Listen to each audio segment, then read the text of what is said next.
You ever have one of those days? One of what days? Those days where you can't seem to get it together. No, not really. I power through every day like a boss. When the smallest task hits you like a 400-pound charging defensive lineman? Yeah, no, I eat days like that for breakfast, but I also eat almonds. Almonds? Yeah, tiny little football-shaped power nuts with 6 grams of energy-giving protein. Can I have a handful? Fine. California almonds. Own your everyday, every day. Are you hiring? With Indeed, you can post a job in minutes, set up screener questions, then zero in on your short list of qualified candidates using an online dashboard. Get started today at Indeed.com/podcast. That's Indeed.com/podcast. All right, people, listen up. We have a big favor to ask, and we promise it won't take up too much of your time. You know our show is supported by some fantastic sponsors, right? Well, we'd love to hear your feedback. Head to podcast.study and fill out a short, anonymous survey. That's it. We swear. Again, that's podcast.study. Good Thursday morning, everybody. Welcome in to another edition of Golic and Wingo on ESPN Radio and ESPN2. We are presented by Progressive Insurance. All phone guests will join us on the Shell Pennzoil Performance Line. And yes, we will be on ESPN2 for the next 2 hours, and we're delighted about that. Mike Golic Jr., Trey Wingo here with you. The big man is back. You had your procedure yesterday. I did. Had very important. Colonoscopy, as we talked about the day before I went. Yeah. That's very important. Early detection. And make sure when it's your time to get it to just go ahead and get it. It's interesting is when I was in the recovery room, I heard a lady next to me talking to the nurse saying that I was supposed to get one of these a few years ago, and I was always scared of them. But my boyfriend got one, and I saw how easy it was, so that made me go get it. And I thought, okay, that's good. Yeah. I mean, she still was over the time she needed, but get it when you're supposed to get it. Obviously, my son Mike Jr. here, you have a little while before you need to worry about that, but it's important to do it. All was fine. Good. When the last thing the doctor says to you we'll see you in 5 more years, you know it went pretty well. That's the best possible. All news. Good. And then I went and ate and finished off the day with that wonderful Mission barbecue that I took home. I was about to say, we saw the picture on Twitter. How much food? Because you went how long without eating? Oh, my gosh. I mean, the whole previous day, and then obviously dinner Monday night. Yeah, it was the and last then I time. come into Tuesday. I couldn't eat did the show here, couldn't eat all day Tuesday, and into at 7:30 on Wednesday I had the procedure. That's horrible. Well, I told Trey it was so much so that it drove you to the desperation of wanting to play golf on Tuesday. I got a text from you that said, I need to do something so I can stop thinking about not being able to eat. And so that turned into a round of golf. Yeah, it's all wet out there, the threat of rain. I'm like, let's just go golf. Let's do something. This is why I, on many levels, am scared of you and appreciate you. Because the thought of eating was so overpowering, you had to do something that just wouldn't make you sit there and think, food. Oh, yeah. Food. Well, I had to do something. Yeah. Had to absolutely do something. It was, I mean, is that the most, people talk about the most powerful drives in humanity. Is that the most powerful drive for you, just thinking about eating? As I'm eating the meal I'm on, I'm thinking of my next meal and what I'm possibly going to have. Hey, listen, you fail to plan, you plan to fail, all there right? You go. We never plan to fail when it comes to food. No, we do not. All right, well, you're doing you then. And how was the golf, by the way? The golf was okay. Did you get off the tee? Because that's been a concern. I actually got off the tee. Did. He was lacing them off the tee. They go about 200 yards, but they go don't dead go straight. Far. I need more. I need a driver with a 20-pound head on it. Yeah. is what I need. You don't need to swing hard to hit the ball far. That's the most important. Well, I'm not swinging hard and the ball's not going far. So I need, but it went straight. I need some sort of driver, Trevor, and I need your help with this one. Done. Because again, I can fix anybody's game. Yeah. Except my own. There you go. I can fix anybody's golf game and swing except my own. So we are glad you're with us. Listen, we got a lot to get to. We've got a great Thursday night game coming up later on today. We do. To start week 2 of the NFL's regular season. We got all kinds of issues going on in baseball and record-setting deals for certain players in other sports. So let's get to all of that, and let's start with what's trending. And how about Matt Olson? Homered during a 10-run inning in which the first 11 batters reached base safely, and the A's blanked the Orioles 10-0 Wednesday night. And Mike, things are getting interesting here because the A's move within 1 game of the Yankees for the top AL wild card as the Yankees lost in Minnesota 3-1. Yeah, I mean, that's the story here. Listen, an incredible third inning, a blowout of Baltimore, beat them 10-0. But yeah, exactly, yada, yada, for that. For what they did, and you mentioned with the Yankees loss, and the Yankees still don't have Aaron Judge back. They're going to get Aroldis Chapman back at some point here. But you said it, a 1 game separating the two now. Yankees just came off, a 9-game road trip where they went 4-5, I believe. I think, Mike, I heard you talking about this morning. I mean, they are in dire straits, it seems, right now. And you wonder if they're just, where last year you won that play-in game or, wild card game, whatever you want to call it, and then you were one game from the World Series, and you went into the season with so much hype. I got to believe Yankee fans right now aren't very hype at all, about the one game they're going to have to play to stay in it, and then how far you can go because of the Red Sox looming there. Well, that's just it. It's having the Red Sox success, who we'll get to in a little bit, I'm sure, having that side by side with right now poorly timed injuries as much as anything. Because how dare they time these injuries this way? Well, and the way they happen, because we always talk about an injury happening in the beginning of the season. We were talking about Oklahoma's running back the other day. Gives you time to adjust, Anderson, as opposed to Aaron Judge, who went out at the start of the month of August and we thought was going to be back in 3 weeks, and 3 weeks has turned into over a month. And so you have that. You're waiting to get Aroldis Chapman back potentially as well. And you've got all these things that happen. I mean, they were 4.5 games up going out to Oakland to face the A's a little over a week ago. And now after dropping the series to them and the series to the Twins, they got a 1-game lead they're holding on to, and the confidence in that building has to be at an all-time low. It can't be very high. And listen, they've known that the AL East was a foregone conclusion for about a month and a half now. So they've been banking on having that home field advantage for the one wild card game. So really, right now with that 1-game lead, this is the most stressful tenure so far of Aaron Boone's time as the manager of the Yankees in his first year. I think we have all the equipment in that room to be the club that we expect to be the club we intend to be. Baseball will punch you in the mouth every now and then. We're clearly facing a little bit of adversity right now, and we'll embrace it, and we'll be better for it. And I expect us to come out Friday ready to turn the page and ready to get after it. 16 more games for them, 6 of those against Boston, but meaningless games, quite honestly. So. Correct. Yeah. By the way, when he says equipment, he's not talking about shin guards. No, he's not. He's talking about the players, just so everyone understands. Unfortunately, some of those players remain in the clubhouse and don't actually help them play at this point. It is amazing. Well, first of all, they look like they're getting Aroldis Chapman back soon, which is good, but it's amazing how much play it away. I don't care. It's amazing how much Aaron Judge means to that lineup right now, because he has not been there. And you talk about what they brought over that thought would buoy them in this time. Giancarlo Stanton. During this time period, you look at that 9-game road stint, batting about .267, but no home runs and about 3 RBI in that time. So not getting the lift from the reigning MVP on that side of the league. So listen, it's that time for the Yankees to see if they can separate themselves from the A's, not the Red Sox, because the Red Sox became the fastest team to reach 100 wins since 2001 after David Price threw 7 shutout innings in a 1-0 win over the Toronto Blue Jays at Fenway. The Red Sox on Tuesday became the first season to clinch a playoff berth, reached a century mark in their 146th game.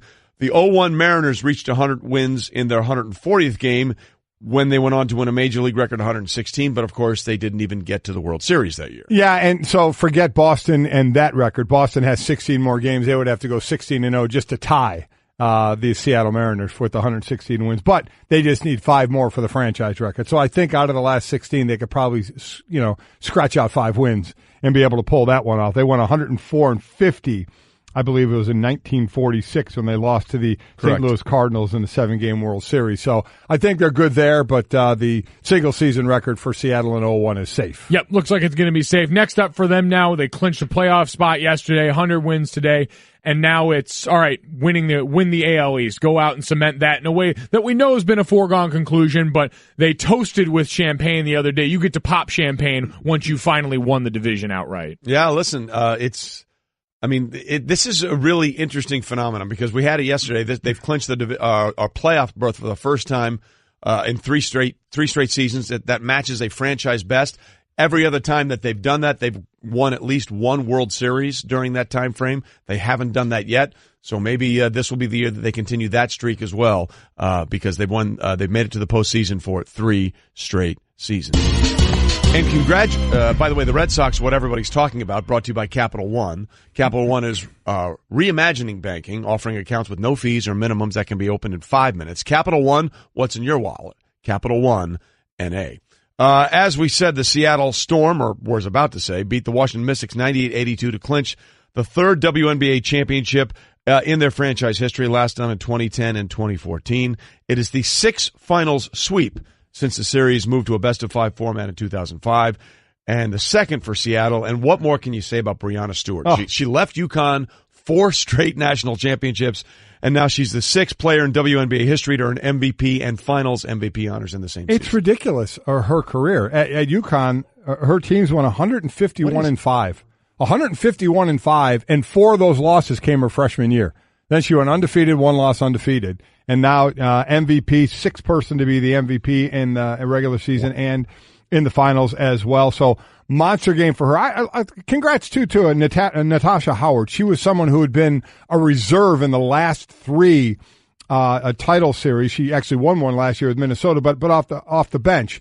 Here she got traded to Seattle. She's starting there. Her and Breanna Stewart playing well together. She had 29 points, 14 rebounds. Huge part of the season for her in this game where Breanna Stewart had 30 points. And then Sue Bird, I want to say the old lady but I mean, she's been around a long, long time. The wily vet. Yeah, that's a better way to put it than the way I was going to. Yeah, that was terrible. That was terrible. That was you did really bad right there. 10 points, 10 assists, and said she just wanted to have a beer after the game with Wingo or Emma, who was there. How about that? There you go. And how about, again, Breanna Stewart, when it's all said and done, may wind up being the best player ever to come out of UConn, and that's saying something. And here was Breanna after the event. It doesn't feel real yet, honestly. I think that, what we did as a team for these past 4 months, we had a goal, and that was to win a championship. And every one of us, 1 through 12, the coaching staff, the owners, everybody helped us reach this point. And, we're the champs, so I don't know.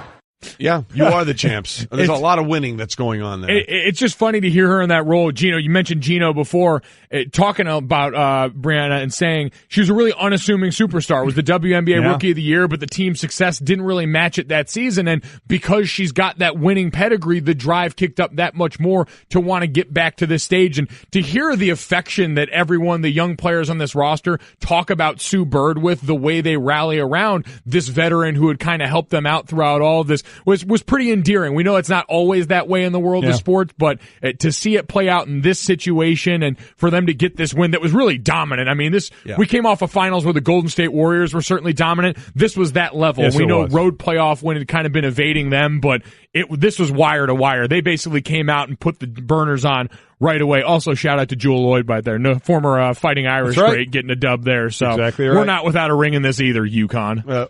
Sure. We got ours this last year, too. We are the pettiest show in America. Yeah. And we go from the finals of the WNBA to questions about the start of the NBA season. And Russell Westbrook had arthroscopic surgery on his right knee Wednesday, a procedure that will likely force him to miss the entire preseason and could sideline him for the Thunder's first few regular season games. They open up October 16th against the Warriors. Timing here is a little curious. Yeah, well, it is, because a lot of times this was kind of just a clean out, and this is something from, Mike, our sport that we know about.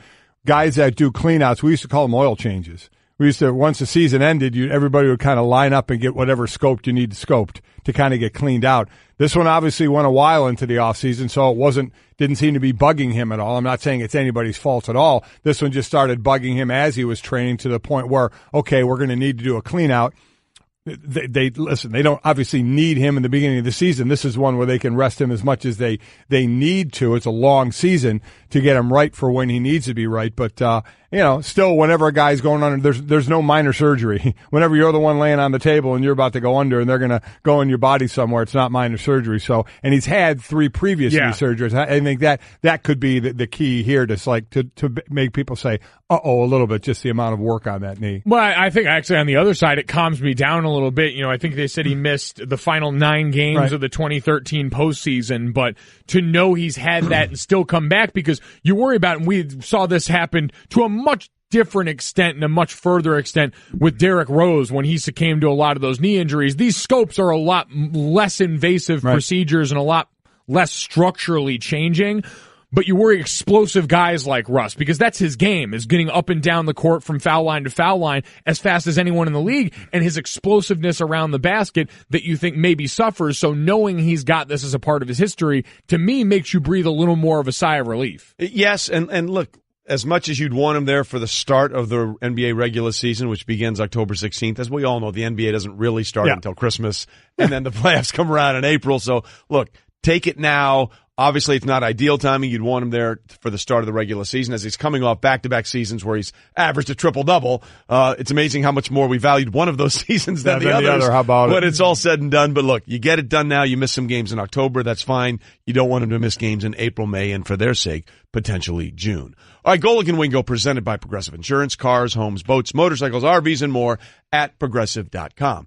So it's interesting that we're talking about knee surgery for Russell Westbrook because that is the exact thing that both Aaron Rodgers, Mike McCarthy, and the Green Bay Packers are trying to avoid for their star quarterback after he injured that left knee in the Sunday night win over the Bears.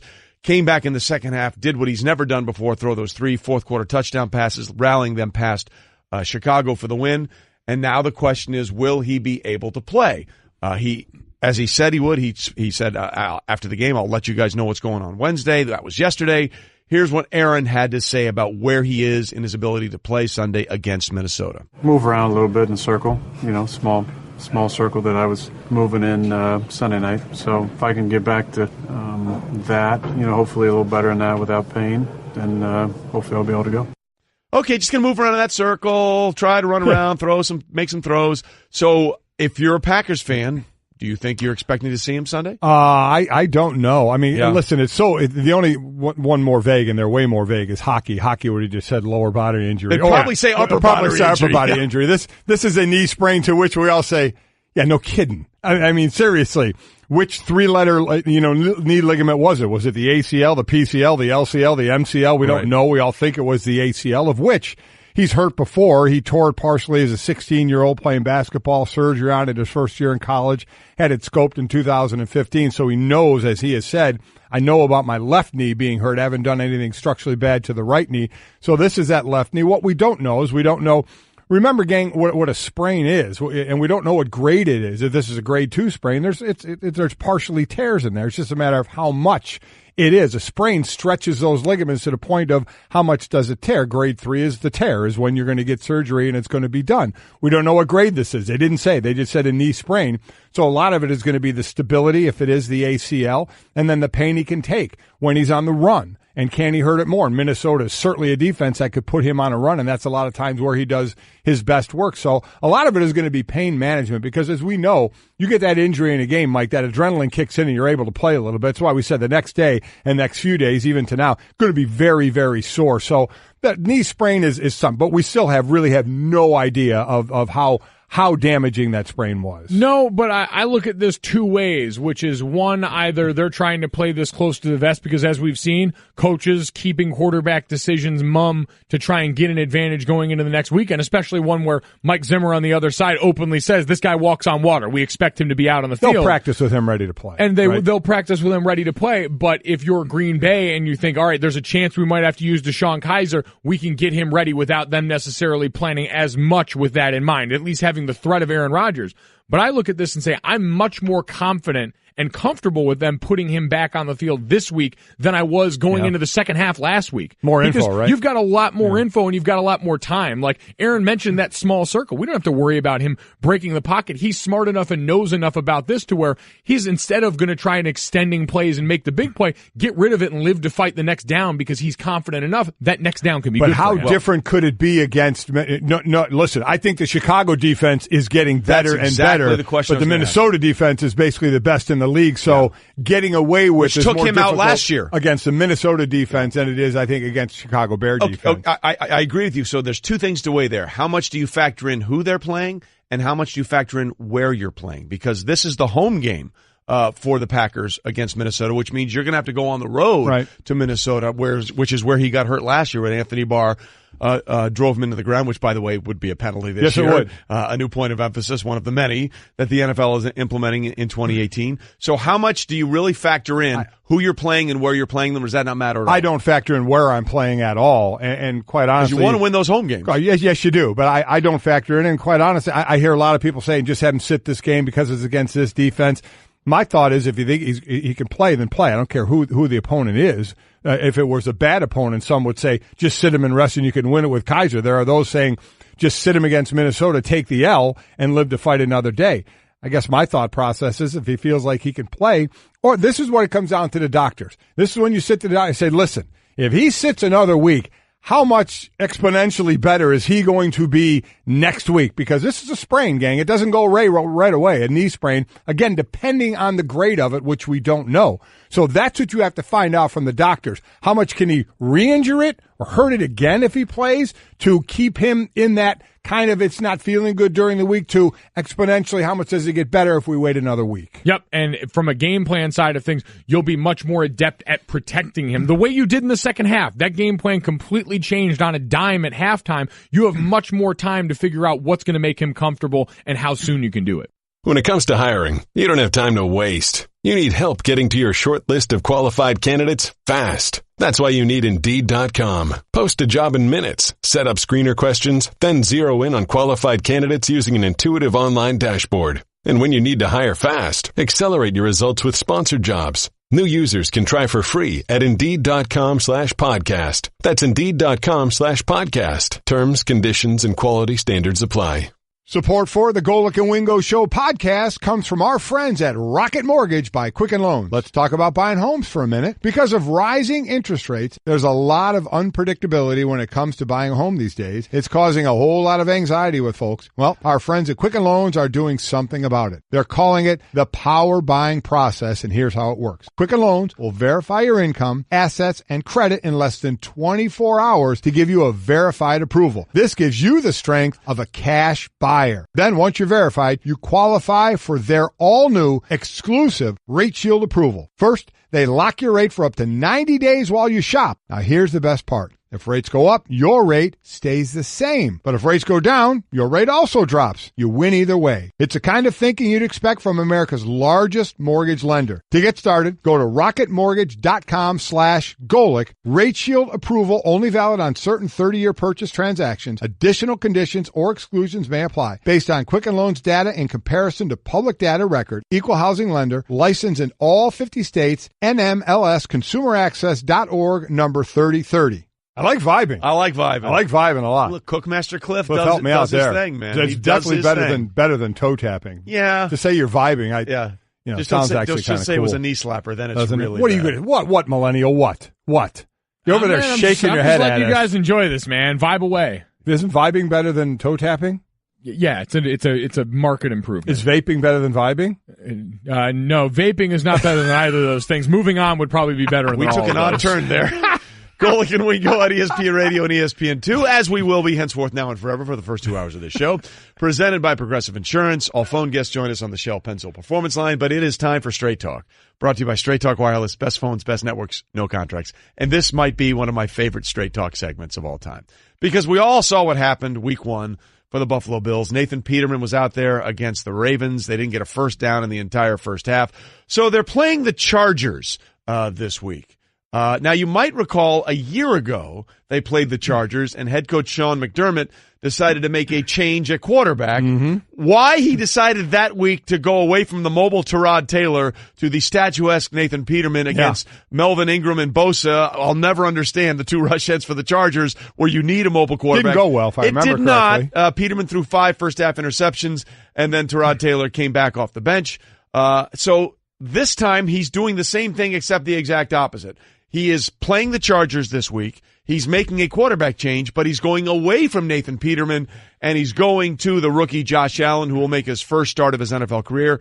And let's just say his rationale for this was it's the right move for his team. I don't feel a need, honestly, to elaborate. That's, we talk a lot in-house about decisions and things and what we've got to do and the right move at the right time. And right now, Sal, this, with all respect to your question, this is the right move for us. It's the right move for our team. It's the right move for our team. It's the right move. That's what we got. It's the right move for us and where we are. It's the right move.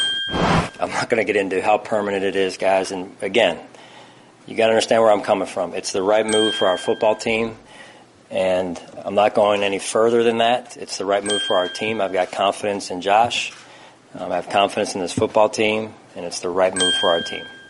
Just like this, I feel like is the right move. I feel like that was the right move, and I'll take that to my grave. That's how I felt about it. I'm always going to try and make the right move for our football team. Again, there's a lot of things, a lot of variables that go into it. It's the right move for our team, which I keep coming back to. Yes, at least he admitted it. 14 times, in fact. And I'll tell you, I love people that get the show. Mark tweeted in, he has the poster of, he said, obviously, Sean McDermott's favorite movie is All the Right Moves. There you go. And there is his face. And with the pipe jacket on in the face instead of Tom Cruise for All the Right Moves. Listen, I have zero problems with this move. And we talk about going against a team now with the Chargers.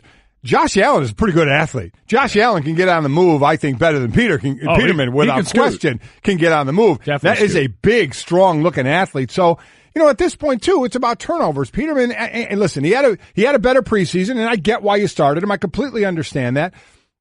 But you knew there was going to be a change at some point. Struggle in the first game. It wasn't just Peterman. It was everybody. They're not a good football team. He had a couple of interceptions. It's certainly one of the things when you're a bad team you want to try to avoid, but unfortunately that makes you a bad team. So you just go in and you live now with the Josh Allen era. Let it begin. He was, of all the 5 first-round quarterbacks, thought of as, well, possibly Lamar Jackson as well, going in and starting right away, not really ready to take over. The biggest project. Right, yeah. Not ready to take over a team.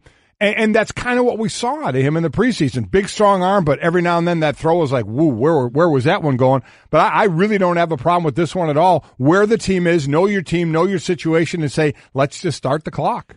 To me, this is more an indication of how comfortable Sean McDermott is with his place in this organization, right? Because what's the trend that we've seen with quarterbacks? I mean, we just had John Fox in here yesterday who got Mitchell Trubisky and then who was promptly shown the door after that season. We saw that happen with Jeff Fisher with the Rams, moving from St. Louis to Los Angeles. They said, we have this rookie, and we're seeing this where coaches inherit rookie quarterbacks, coaches who don't have stellar winning resumes on their record. Hugh Jackson's kind of in that situation right now as he balances what to do with Baker Mayfield. And so with Sean McDermott, he can at least look at this and say, I broke one of the longest standing playoff droughts last year, my first year as a head coach, with a team that... Courtesy of Andy Dalton. Yes, courtesy of Andy Dalton, but with a team with a negative point differential, I think, last year, and by a lot of standards, probably shouldn't have been as good as its record indicated. And so he has the security to say, I can live through some of the growing pains with Josh Allen here because I believe I'm going to be on the other side to see them through and see the benefits of it. He has some capital that he's willing to expend right now. So here's the question. Do we know everything we need to know about Nathan Peterman at this point? Because we've only seen 2 halves, right? We saw a half last year against the Chargers, which went horrendously wrong, and we saw a half this year against the Ravens. So if we've seen everything we need to know, there's really no reason for them to ever go back there. Here's the deal.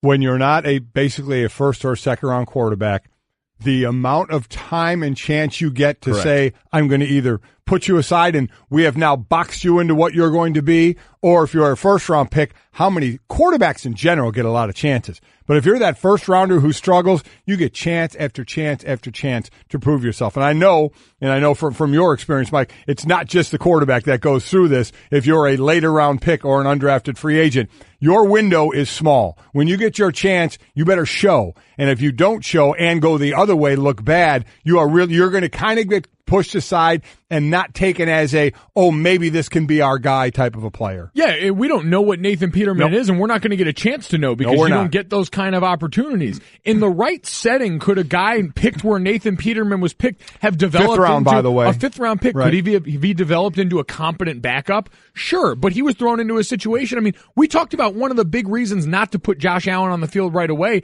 is because the team around him was so bad it might stun his growth. And we expected Nathan Peterman to go out and have success in that environment? No, he was there to protect their asset. That's why they got rid of A.J. McCarron, because they didn't see this as a long-term deal where they're trying to keep Josh Allen off the field. They just wanted a little bit of a buffer to see if they could get something out of it. And when it backfired, they decided, you know what, we'll roll the dice. The question then becomes, to your point, though, what can you do? What can you expect from Josh Allen? Because I don't care what anyone says.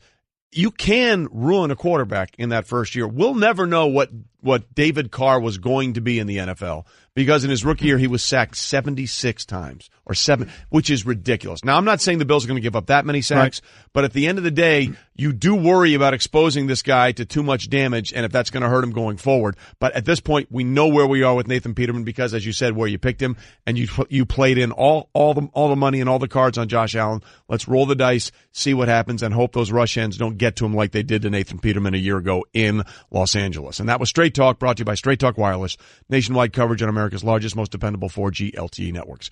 It's time. Time to join the millions of people that meet happy with Zoom video conferencing. Zoom gives you flawless video, crystal clear audio, and instant sharing across any mobile, tablet, or desktop device. But the best thing about Zoom? It just works. So ditch the distractions, join the movement, and meet happy with Zoom video conferencing. Visit Zoom.us to set up your free account today. That's Zoom.us. Zoom video conferencing.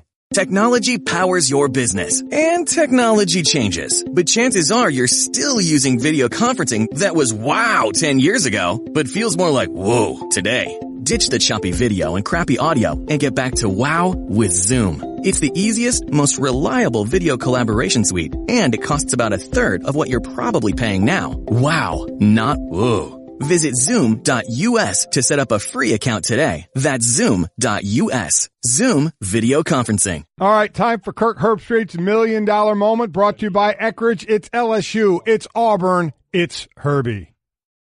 Now for this week's $1 Million Moment, brought to you by Eckridge. The SEC has a great matchup, a traditional matchup with LSU and Auburn. This is a game that I always look forward to because it's early in the year. Whoever wins has the best chance, obviously, to go shoulder to shoulder with Alabama to challenge them to see who's going to win the SEC West. It's always tough to go on the road and win in this game. You have an opportunity with Joe Burrow, who I thought had a very good first couple weeks, just kind of settling in to become the Tigers signal caller. I think he has a chance to be the best LSU quarterback we've seen maybe in the last 8 or 9 years. He's got to be able to go on the road, though, and this is his first real test in enemy territory in the SEC, and it's tough to go to Jordan-Hare. Jarrett Stidham has a chance to kind of continue to take another step to show everybody that he's one of the top quarterbacks in the country. So quarterback to quarterback, two very fast defenses. Which quarterback avoids the mistake and which defense can capitalize on a couple turnovers? Probably the team that ends up emerging with a win. All right, before we go any farther, I got to say, we enjoy this petty thing between us, and we are the pettiest show in America. There's no question about it. But when we play that sounder and Junior jumps on you for saying 3 different countries and we all knew what you were saying. Yeah, but I have to defend you. And here. I appreciate you defending me. I have to. I appreciate you defending me, but this show doesn't. We rarely defend one another. We just rip one another, and I deserved it. No, I don't think you did. I don't think for a lot of the other stuff we've ripped each other for on this show, that actually seems like it's one of the ones that had the most merit. No, that's one of the least merit. We've gone after a lot worse. No, did anybody really think he was saying that California was a nation? No, he's saying one in California is in the United States, and then he tried to go on somewhere else, and you just jumped in and did what you did. See, I enjoy the way, though, that this is family, because we can rip each other up here because we're all about it. When someone comes at us from the outside, watch us circle the wagons here in a little bit. You come at the king, you best not miss. That's all I'm saying. We'll be good about that. We'll play the straight Omar card. And oh, by the way, Herbie was talking about that LSU-Auburn. I'm still amazed. These two teams, they both had big opening games, and they both kind of had that second week off with kind of your lesser teams, and now the playing one another. Game. The winner of this one going to be 3-0. What a monster game in Auburn.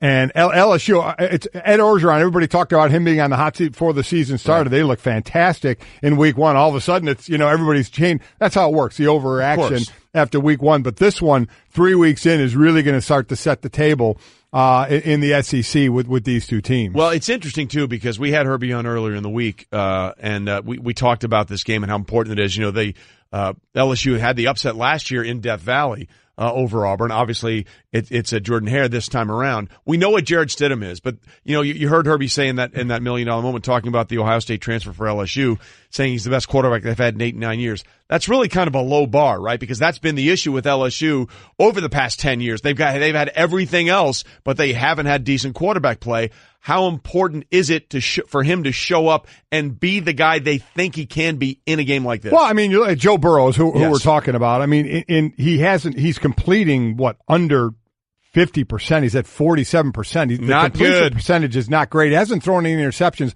But to your point, that has been the issue. LSU not having the quarterback and not really having a system thought, one of the reasons certainly Les Miles was let go and say, hey, you got to get into the now, the offenses of today, and something that Les hadn't done to their liking enough and to enough wins for this. But now you get a quarterback that is more of a throwing quarterback. So let's see. The completion percentage is going to have to improve an awful lot. I kind of like Auburn in this one. with this Burrow kid. He waited his turn at Ohio State. He transfers. He's a first-year starter. You don't have that in Auburn with Stidham. So I kind of like Auburn at home in this one. Yeah, I think I do as well. Stidham a little more cemented around this league. We talk about him as the Bama beater, but it's certainly going to have to be up to that as well. Devin White and this LSU defense fly around. That was the one thing that jumped off to me. We know the marquee win against Miami is the speed that defense came out with, because we forget for LSU, the questions at quarterback were certainly there, but this is the first time for them since 1974 that they had brought back a team with no touchdowns from the running back room from the prior season. So Nick Brissett showed out in that first game, but you still aren't dealing with a sure commodity there. And as this team tries to build an identity, there's no questioning the one for Auburn over there. This is going to be a team built on defense and built on a mobile quarterback that at home probably does have the edge. And again, what a great story, Brissett. I mean, 141 touchdowns in high school, not one touchdown until now his senior year at LSU, and gets his first two of his college career. It's pretty cool for him in the first game. So what do we make of LSU if they pull off the upset here? Where are we looking at them? Look, I'm not saying it's going to happen, but if they do, because they've been pretty good so far in their first two games, if they pull this upset off, where are we seeing LSU ceiling? Well, I think with LSU in the ceiling, I think Burrow continuing to get better and better.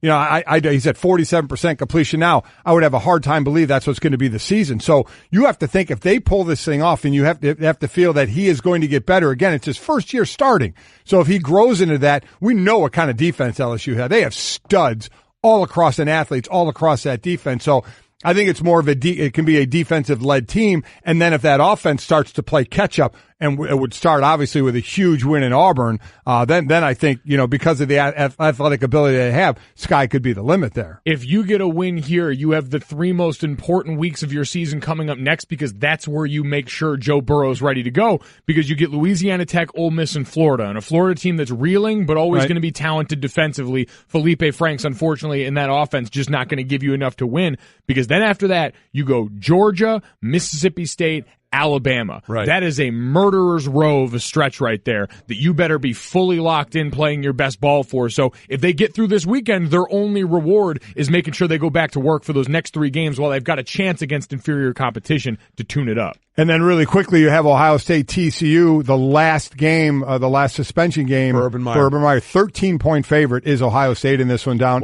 in Arlington. And to me, I have a feeling they're going to cover that one.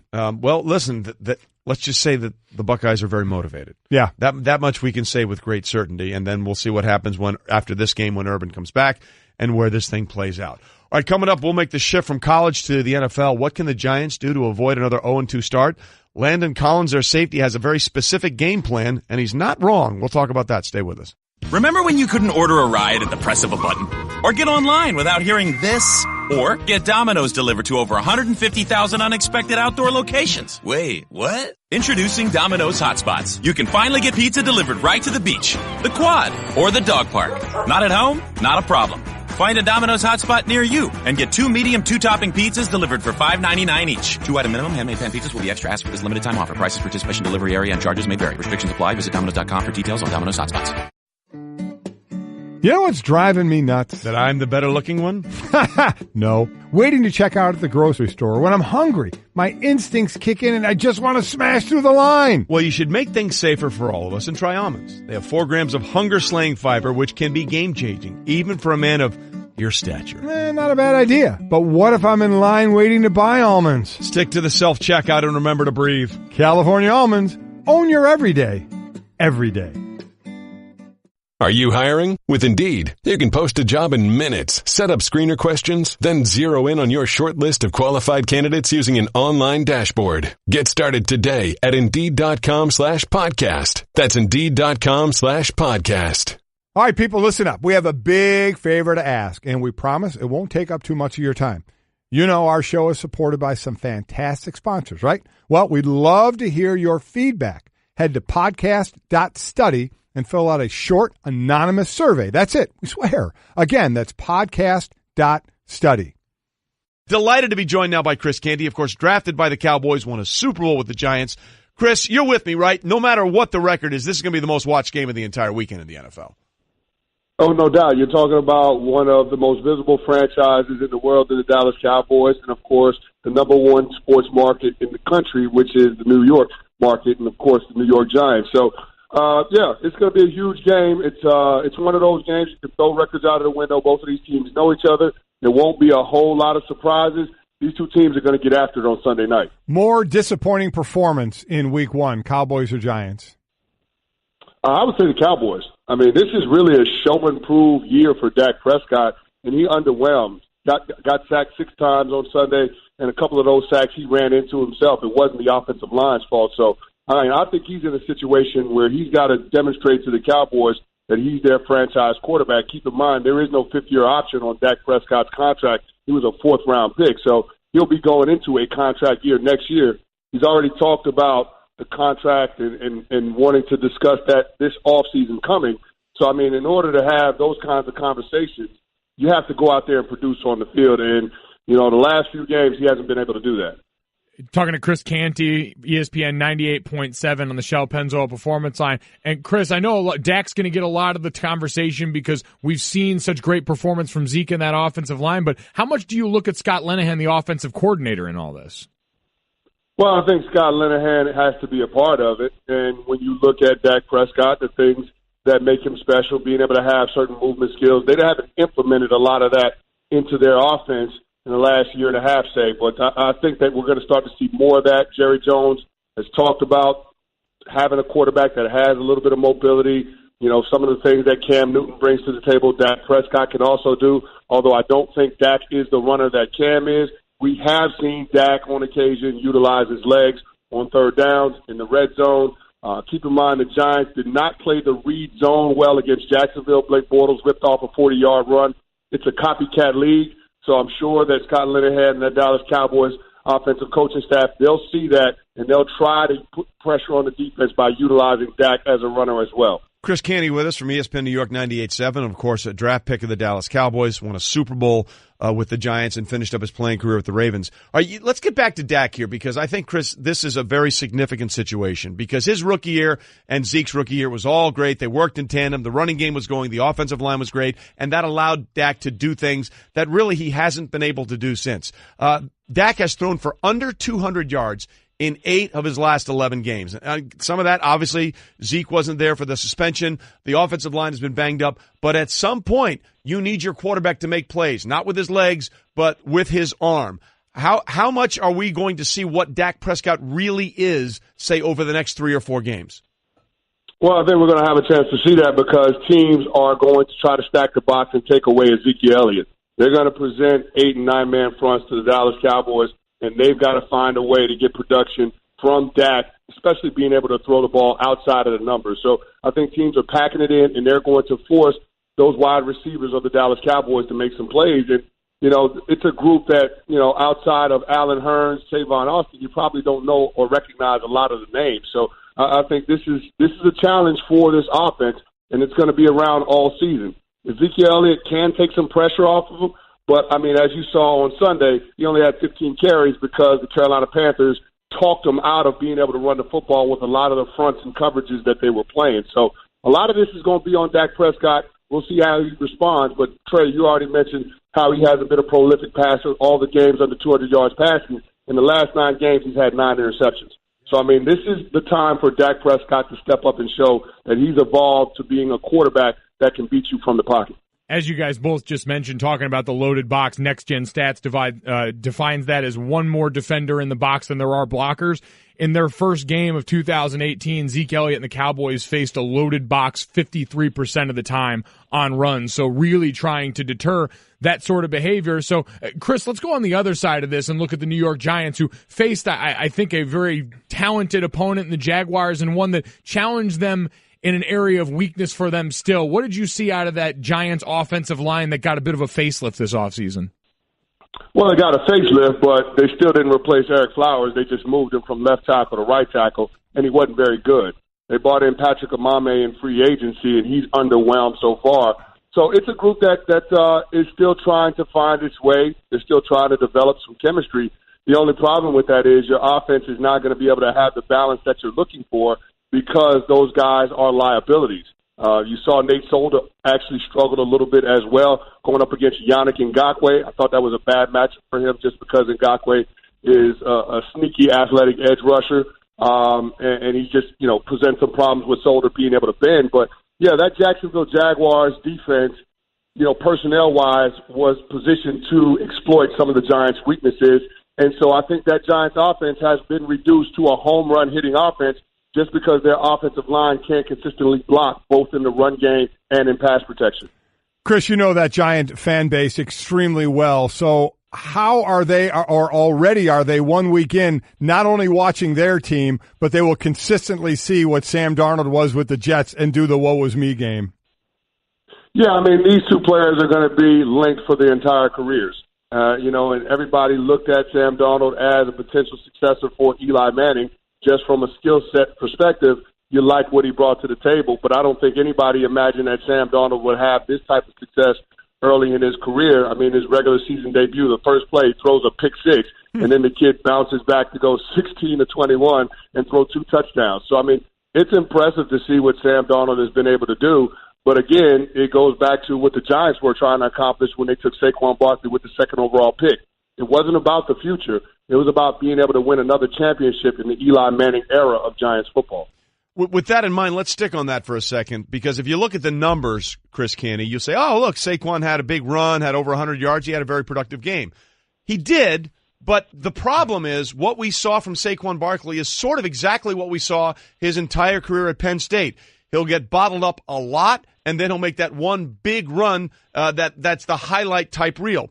What you really need out of Saquon to be an effective rusher in the NFL over a long period of time is more consistent 4, 5, 6-yard carries instead of a bunch of 2 and 3-yard carries, and then that one big pop that makes the game look more impressive than it actually was. No, I'm with you, Trey. It's about being able to have balance on the offensive side of the ball and stay on schedule, and that's just something that the Giants offense wasn't able to do on Sundays. Penalties didn't help matters. I don't think Saquon helped the offensive line. I think there was a lot of stutter steps. He didn't take the ball and hit the hole. So he has to be more aggressive and more decisive in his running style. But when you're getting hit on 7 of your 18 rushes behind the line of scrimmage, it makes it hard for the run game to get going. It makes it hard for some consistency. So, again, I go back to the offensive line.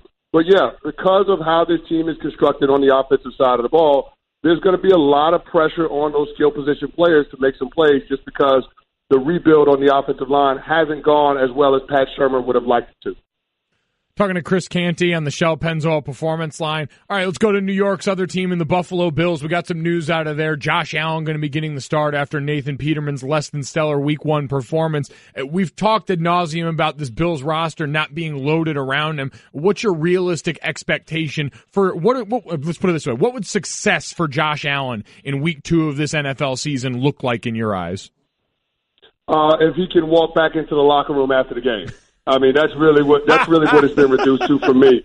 Because this Buffalo Bills team is one of the worst teams in football. They just don't have a lot of talent on that roster. They have a loft issue, a lack of freaking talent. So, Josh Allen is in a position right now where... Wait, hold on. Chris, hold on. We can't let that slide. Loft. We can't let that... You can't drop a beauty like that and just continue on with your thought. Let's make sure everybody appreciates what Canty just did. They have a loft issue. A lack of freaking talent. We got to give you your props for that. We can't just let you slide that thing through. Yeah, I appreciate that, Trey. We're not talking about your driver. We're talking about the Buffalo Bills team. Yeah, here's the thing.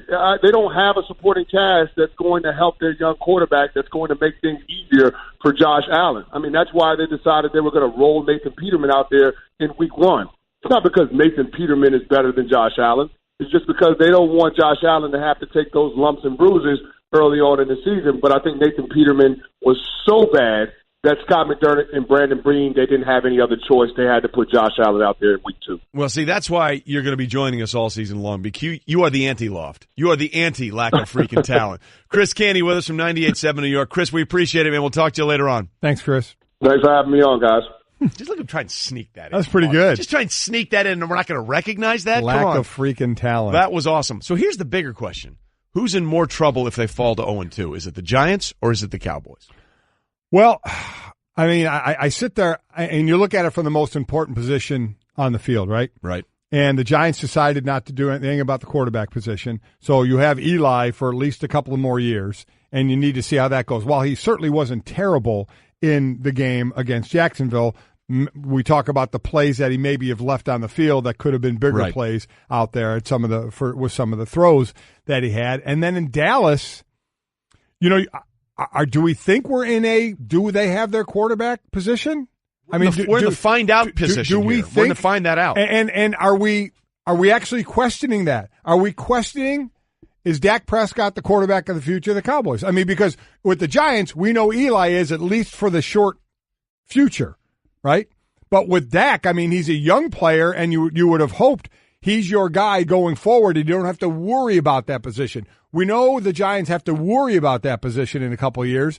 Do the Cowboys have to worry about that position with a young player? So to me, the questions start right there from two guys who are way different in age. Well, it's going to depend on what it's going to cost you, right? Trey said there's no fifth-year option with a guy that was picked in the fourth round, so you've got to make that monetary decision a lot quicker in all this, and I don't know if it's exactly been fair, because what did we talk about all last year? The Cowboys' offensive weapons are old and slow. What are we talking about this year? Well, you've got a Cowboys offensive line that's beat up at this point, that's missing their Pro Bowl center, that's got the other two Pro Bowlers on that, a bit nicked up coming off the preseason, and you've still got an unproven group of skill players around them, and we're also one game in. Like, I'm not going to ignore the good we know and saw from Dak Prescott early on just because the results have kind of leveled off since then. I think this can be a very good quarterback, but it's going to depend on what the price is that you expect to fetch for him. Here's an issue, though.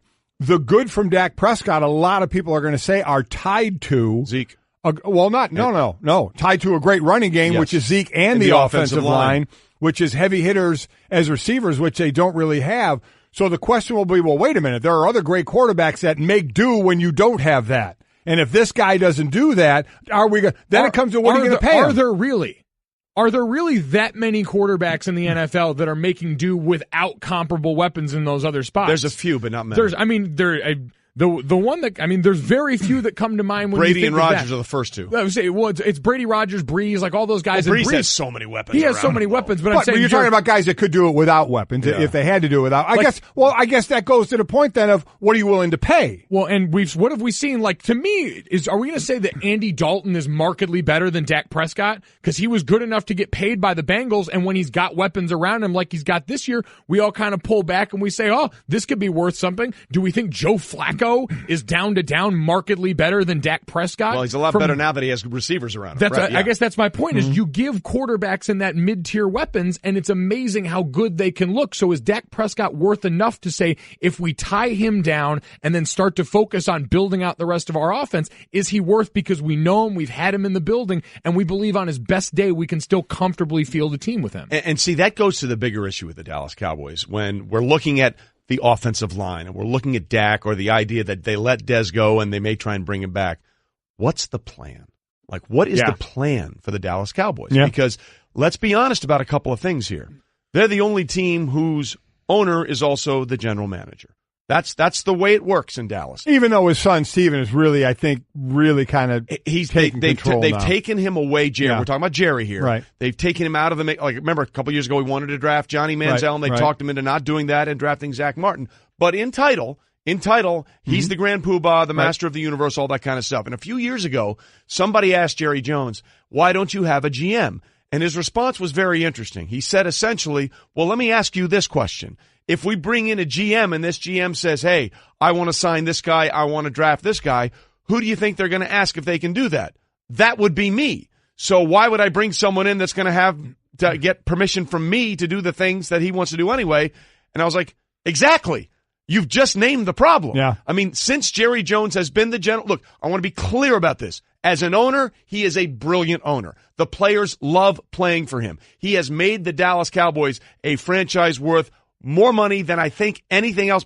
It's the Yankees and Manchester United and the Cowboys are always in the top three. The Cowboys are number one. But I think the Cowboys are number one. So from an owner perspective, from a business perspective, he has been a boon to the Dallas Cowboys.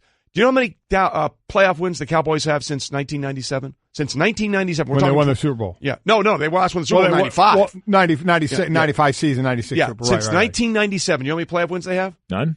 2. Yeah. They have 2 in 2 decades. Name me another general manager that would keep his job under that scenario. The only way Jerry keeps that job is because Jerry's the only one who's not going to fire Jerry. And there is a bigger issue with the Dallas Cowboys that's not about Dak. It's not about Dez. It's about what are we doing to build a team? Because let's be honest, their situation going in this year was we have this great offensive line. We'll run ball control and we'll make it work. Well, if that's the issue, you might want to keep the second best kicker in NFL history, second most accurate kicker, because if you're going to run a ball control offense, you're going to need at times those drives will stall out and you're going to make sure you need a field goal. They decided to let Dan Bailey go instead of pay him $3.4 million.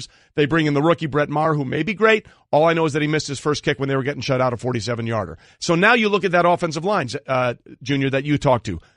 Are they still that offensive line? Are we still looking at them the same way? I don't think we are. No. So what is the plan we're building going forward as a team? Well, and so you know Jerry Jones is going to be there, so what's the thing that you can change in all of this? We start to look at the coaches now. Right. Is that group there? And a lot of people have had questions on if Jason Garrett is even as in control of the team with constantly having Jerry Jones kind of looking over his shoulder. So at some point, can Jerry Jones, again, let go of the wheel enough to go? And I think it requires, if there is a change there made at some point, it's going to require a strong enough personality being in the building that Jerry Jones respects enough to kind of cede some of that control back to again. I mean, and I think it was pretty obvious what the plan was. I mean, when you got Zeke Elliott, a two-way threat out of the backfield, and you paid that offensive line of where they were building the team. So I think they did have a plan. Now, you were missing some heavy-hitting receivers, and you had to work on your defense.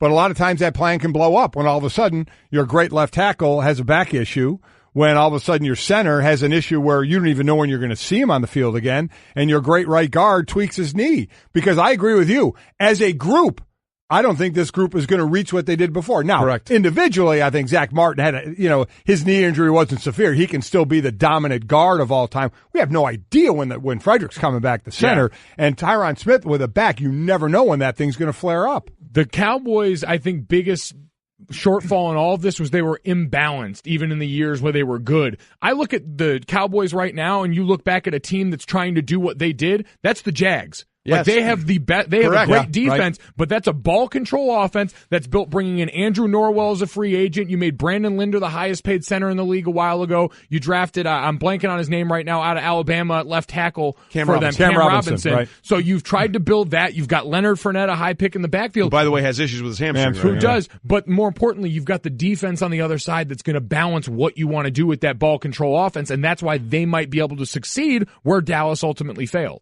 When it comes to hiring, you don't have time to waste. You need help getting to your short list of qualified candidates fast. That's why you need Indeed.com. Post a job in minutes, set up screener questions, then zero in on qualified candidates using an intuitive online dashboard. And when you need to hire fast, accelerate your results with sponsored jobs. New users can try for free at Indeed.com/podcast. That's Indeed.com/podcast. Terms, conditions, and quality standards apply. Support for the Golic and Wingo Show podcast comes from our friends at Rocket Mortgage by Quicken Loans. Let's talk about buying homes for a minute. Because of rising interest rates, there's a lot of unpredictability when it comes to buying a home these days. It's causing a whole lot of anxiety with folks. Well, our friends at Quicken Loans are doing something about it. They're calling it the power buying process, and here's how it works. Quicken Loans will verify your income, assets, and credit in less than 24 hours to give you a verified approval. This gives you the strength of a cash buyer. Then once you're verified, you qualify for their all-new exclusive Rate Shield approval. First, they lock your rate for up to 90 days while you shop. Now here's the best part. If rates go up, your rate stays the same. But if rates go down, your rate also drops. You win either way. It's the kind of thinking you'd expect from America's largest mortgage lender. To get started, go to rocketmortgage.com/Golic. Rate Shield approval only valid on certain 30-year purchase transactions. Additional conditions or exclusions may apply. Based on Quicken Loans data in comparison to public data record. Equal housing lender. Licensed in all 50 states. NMLSconsumeraccess.org number 3030. Golic and Wingo on ESPN Radio and ESPN2, presented by Progressive Insurance. And our next guest knows something about airports because she's on them a lot. In fact, before we get into why we're bringing her in, let's just talk about that. Rebecca Lobo joins us. And Rebecca, we're always glad to talk to you. But first and foremost, you've been through that Detroit airport, right? That terminal's fascinating. It's better than the D terminal at Dulles I'm in right now. I have to tell you that. That is a long slog. So we've established that. So we're glad to have Rebecca on the show because obviously she was there making sure what happened did happen, or was there to witness what happened last night as the Seattle Storm took care of the Washington Mystics. Listen, Rebecca, you are one of many, and you might have been the first in the long lineage of great players that Geno Auriemma has had at UConn. When it's all said and done, will Breanna Stewart be looked at as potentially the best to ever play for him? All said and done, there's a really good potential for that. Yeah, I mean, right now I think, you look at Diana Taurasi because she's become the greatest that we've seen in the WNBA. Maya Moore, obviously, in the career she's had. But Suey is the only one who won 4 championships at UConn, the only one who was 4 most outstanding performer in the Final Four. And now at only, she just turned 24, I think, a week or 2 ago, and she already has her first WNBA championship with a young team that looks like they have a few more in their near future. So, clearly will be one of the greats that's ever played there. Yeah, to go along with those 4 titles, to go along with the MVP this year and the Finals MVP. So I would say, Sue Bird wasn't sure where this team was going to go until they got, Breanna Stewart, a couple of years ago. So what made, she obviously was a key point to this, but what else made this team so dominant, especially in the finals? They were dominant all year. They had the best record in the WNBA, and the way the playoff format is set up, that's a huge advantage. You never have to play in a single elimination game. You automatically move on to the semifinal round. But they acquired in the offseason a player named Natasha Howard, who this is the 4th year in a row that she's played in the finals, and it's the 3rd team that she's done it with. And last year she was with Minnesota. She only averaged 5.5 minutes per game. She came to Seattle, ended up a starter last night. She had 29 points and 14 rebounds in the game. She's a really talented young player who just finally got an opportunity to really blossom with Seattle. And, Dan Hughes was their coach. It was his first year there. It was just a group that really came together, but definitely led by Sue Bird. I was talking to her a few years ago when she was a free agent, and when they were in the middle of the rebuild process. She was coming off an injury and trying to, figure out exactly what she was going to do. Was she going to stay in Seattle for a rebuild, or was she going to go maybe back home to New York and play for the Liberty, who at the time were doing well? And she decided to stay in Seattle and reshaped her body, completely changed her diet and her workout regimen. And this year she averaged more assists than she ever had in her career. She's the oldest player in the league. In a couple weeks, she's going to be 38 years old. And right now she looks like and is playing like a young, player in her prime. It's been really remarkable to see what she's been able to do. Talking to Rebecca Lobo, Basketball Hall of Famer, live from the D.C. airport on the Shell Pennzoil Performance Line.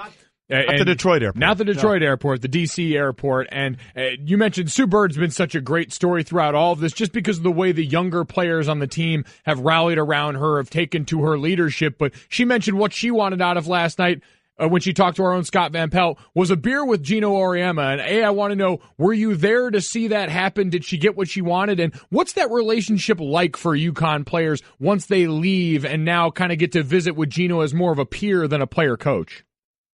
My guess, knowing Sue and Coach Auriemma, that they were not denied and that they had probably multiple beers at some point last night. I've been away for the better part of the last month, so I was more eager to get to bed and get ready to head back to Connecticut. But that's kind of the beauty of it, is the 4 years you're there. It can be a really rewarding but very difficult experience at times playing for Coach Auriemma. But then when, you're out of there and a bit more of an adult, the relationship, becomes a little bit more of a friend. I mean, I think he's always a mentor to anybody who played for him, and always, none of us really call him Geno. We all call him Coach still. There's that level of respect, but without question, you have a chance to have a different relationship with him and his wife, Kathy. And so I imagine that Sue and Coach were celebrating together a little bit last night. Hall of Famer Rebecca Lobo joining us on the Shell Pennzoil Performance Line. We know you have to board in a few minutes. We certainly do appreciate the time this morning. And this league for the last couple of years had been Minnesota and L.A. had been meeting all the time in the finals. First, do you think Sue Bird continues to play as the oldest player in the league at 38 years old? And has the Storm now the team in the WNBA?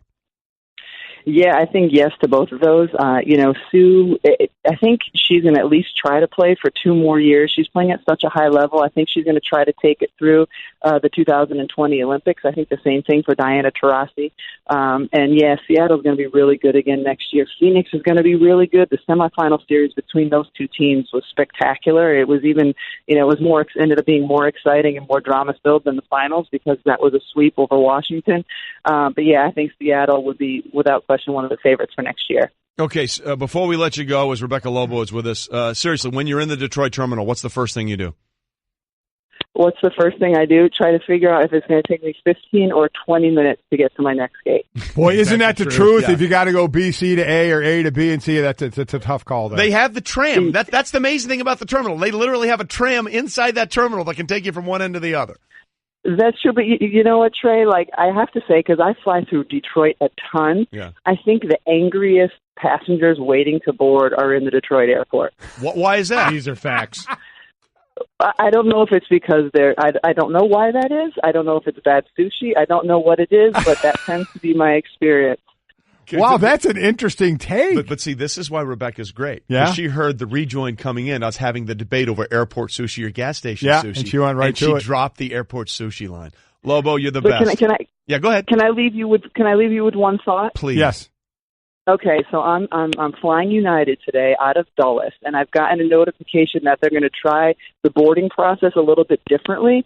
They are going to board the window seats first, and then the middle seats, and then the aisle seats. And once I get off the phone, I need you guys to mull over how you think that's going to go. You know what you need to do? You need to tweet to us. You can't just drop that on us at the end of the interview, because Rebecca. I've always there's one other thing as well. There's that they need to do, and also the bulkhead. When you sit in the bulkhead, they need to reserve those bins for the bulkhead people, because if you can't, because you have to put your stuff up in the bins if you're in the bulkhead, and if you don't get one of those bins, you're basically screwed for the flight where you have to put your bin or your stuff. The bag that you would normally have in the seat in front of you. Yep. I'm completely with you on that one. But to me, what's interesting about this is now all the people who have those aisle seats are going to be left with no overhead space for their rolly bag either. So listen, so anyway, give it some thought during your commercial break, and then I really need to hear how you guys are going to weigh in on that. More importantly, we need to know from you how it worked. So you need to tweet at us and let us know how that process went, because that's all. The rest of the show I don't care about. That's all I care about right now. I really want to know how is that what's goes. going on. All right, Rebecca, we got to run. Thank you. It's time to join the millions of people that meet happy with Zoom video conferencing. Zoom gives you flawless video, crystal clear audio, and instant sharing across any mobile, tablet, or desktop device. But the best thing about Zoom? It just works. So ditch the distractions, join the movement, and meet happy with Zoom video conferencing. Visit Zoom.us to set up your free account today. That's Zoom.us. Zoom video conferencing. Technology powers your business, and technology changes. But chances are you're still using video conferencing that was wow 10 years ago, but feels more like whoa today. Ditch the choppy video and crappy audio and get back to wow with Zoom. It's the easiest, most reliable video collaboration suite, and it costs about a third of what you're probably paying now. Wow, not whoa. Visit Zoom.us to set up a free account today. That's Zoom.us. Zoom video conferencing. This is an interesting phenomenon I stumbled upon, that if you just add book it to the end of any phrase, the shorter the better, it makes it immediately a hot take. Owen says, Jaguars win the Super Bowl, book it. That's what Alex Smith does. He'll win the Redskins a first-round loss this year. Book it. LeBron is Toronto's kryptonite. No. Book it. I like Steve's better. Josh Allen will break a table before the season starts. Hashtag Bills Mafia. Book it. Sensational stuff right there. Golic and Wingo, presented by Progressive Home Insurance. Getting a quote is easier than ever. All right. Getting a quote is easier than ever, and getting something right is better than ever, and that's Book It. Brought to you by Discover Card. Discover thinks annual fees are ridiculous. If you do too, find more at discover.com. All right, guys, book it. You know the drill. You add book it to any of your hot take. It's a hot take multiplier. It allows you to feel like Stephen A. Smith, if only for a moment. Now, you guys ready to play? Yes. All right. Here we go. The NFL head coaches who weren't in their current positions a year ago will go 0-7 again in week 2.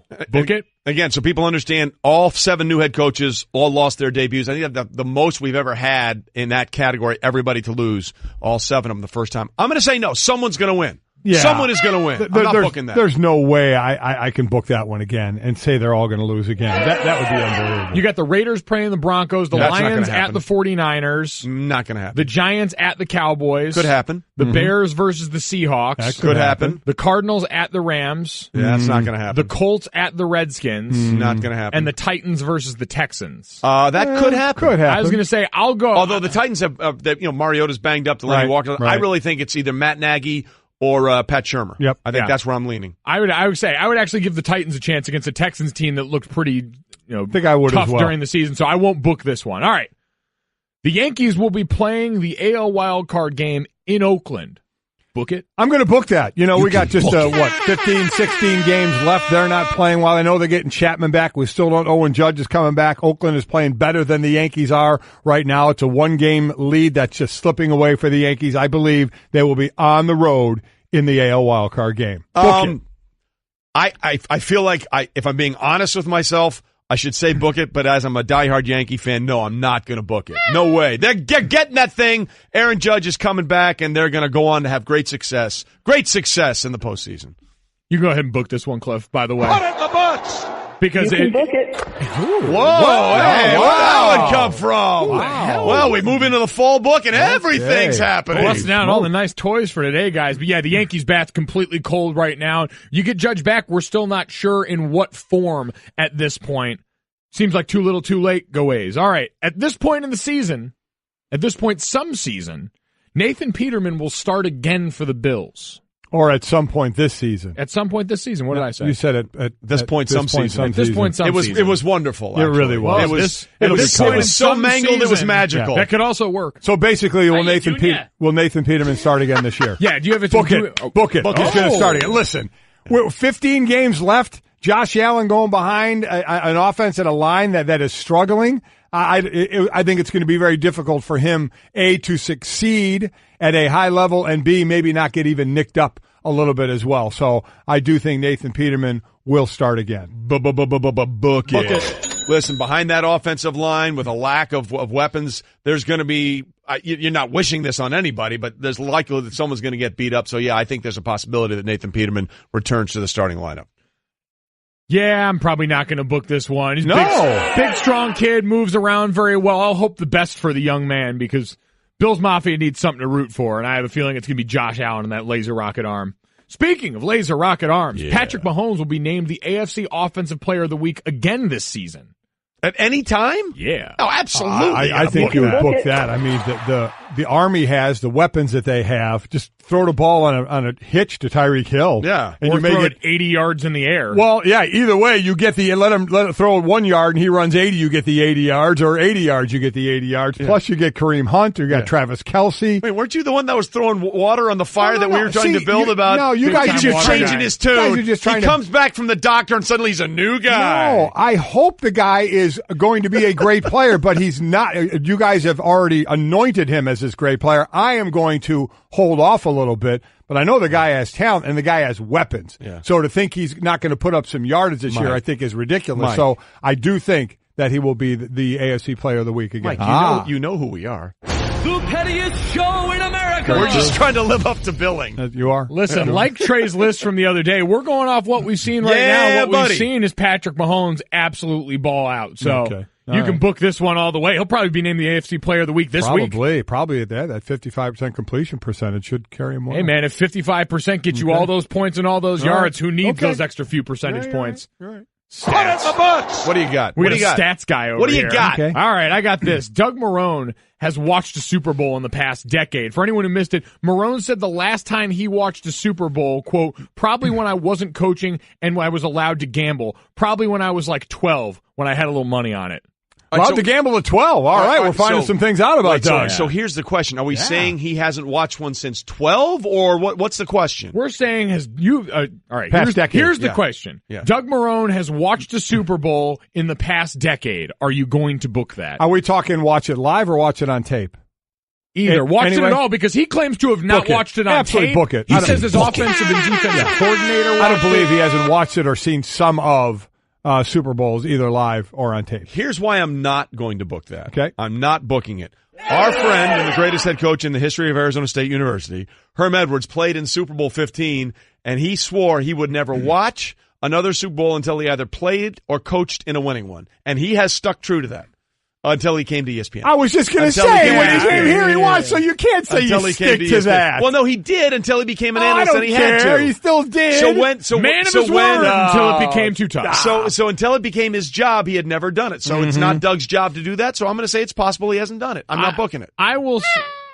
I'm going to probably book this. Now, I believe he's gone out of his way to avoid it because I've watched you go out of your way to not go into a Super Bowl, even though it's been our job to be out there and it's been your job to be out there for it. You never stay for it because you said you never played in it, correct? Yes, I did not want to stay for it because I didn't play in it, yes. Yeah, but I'm going to book it at some point. You're seeing some of it. In an honest moment. Maybe it's in a dark room by yourself so you don't have to admit to anybody eating a bologna sandwich, as we know Doug Marone likes to do. Bologna and beers, watching the Super Bowl. That's the Doug so Marone you call way. bologna on his not watching the Super Bowl while eating bologna. Doug Marone, definite bologna boy. Welcome to the pack, brother. There you go. Bologna. Coming up, high praise for Baker Mayfield from a future Hall of Famer, plus the most get off my lawn take maybe of all time, and it's not from us. Book it. Remember when you couldn't order a ride at the press of a button? Or get online without hearing this? Or get Domino's delivered to over 150,000 unexpected outdoor locations? Wait, what? Introducing Domino's Hotspots. You can finally get pizza delivered right to the beach.